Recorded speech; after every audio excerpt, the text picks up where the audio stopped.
আমরা যে সংবাদ সম্মেলনের নামে যে সার্কাস দেখতাম, সেখানে সব তথাকথিত সম্পাদকেরা গিয়ে যে ভাষায় কথা বলতেন এবং আমরা অবাক হয়ে শুনতাম যে এরকম মেরুদণ্ডহীন ব্যক্তি সম্পাদক হতে পারে একটা পত্রিকা, টেলিভিশনে, এবং তারা নির্লজ্জভাবে এক ব্যক্তির স্তুতি করে যাচ্ছে। এখানে কেউ কেউ বলছে সব অদ্ভুত অদ্ভুত কথা।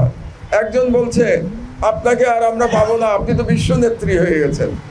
আর একজন বলছে আমি তাকে গান শোনাতে বলছে হাসিনা, তুমি একটা গান গাও।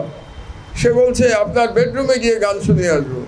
মানে কি সংবাদ সম্মেলনে সাংবাদিকদের কি ভাষা আর কথিত প্রধানমন্ত্রী কি ভাষা, এটা কি সম্ভব? এবং তার বিরুদ্ধে কোনো প্রতিবাদ নাই। এবং এর কারণটা কি ছিল? কারণটা ছিল একটা, আমার সহকর্মী আব্দুল্লাহ বলেছে, কর্পোরেট কালচার।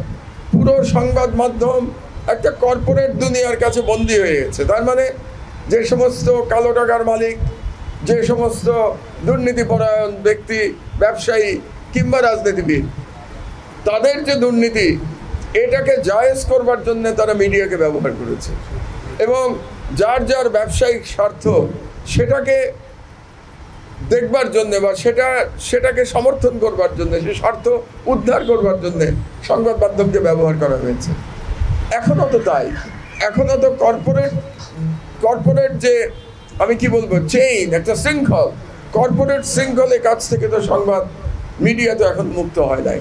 তো যতদিন আপনি কর্পোরেট শৃঙ্খল থেকে মুক্ত না হবেন, ততদিন আপনি মন খুলে লিখতে পারবেন না। কারণ আপনার যিনি মালিক, তিনি আপনাকে লিখতে দেবেন না, কারণ তার নানা রকম স্বার্থ জড়িত হয়ে যাবে।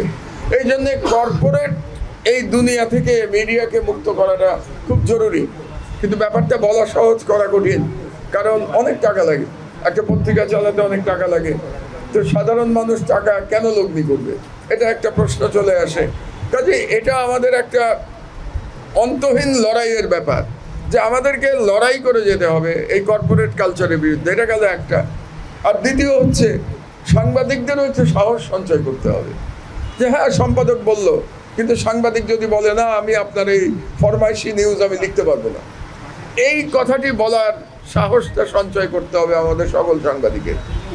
সেই অর্থে সম্পাদকদেরও সাহস সঞ্চয় করতে হবে মালিককে বলতে যে আপনার কর্পোরেট কালচার, কর্পোরেট স্বার্থ, আমি সম্পাদক আমি উদ্ধার করবো না। এইগুলো তার মানে এই দায়িত্বটা সাংবাদিকের আছে, এই দায়িত্বটা সম্পাদকের আছে, মালিকেরও আছে এই দায়িত্ব, মালিকেরও আছে যে আপনারা দয়া করে আপনার সংবাদপত্রকে মাধ্যমে আপনার স্বার্থ উদ্ধার করবেন না, এই কাজটা আছে।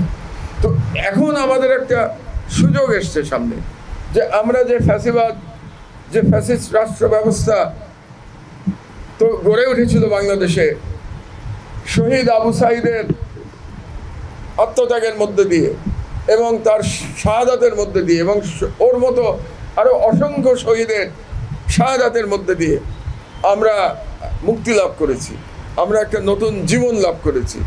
এবং সেই মুক্তি লাভটা কি? সেই মুক্তি লাভ আপনার আমার জনগণের ফ্রিডম, আমরা যেটাকে ফ্রিডম বলি, স্বাধীনতা, চিন্তার স্বাধীনতা, লেখার স্বাধীনতা, মিডিয়ার স্বাধীনতা, আমরা তার সুযোগ পেয়েছি।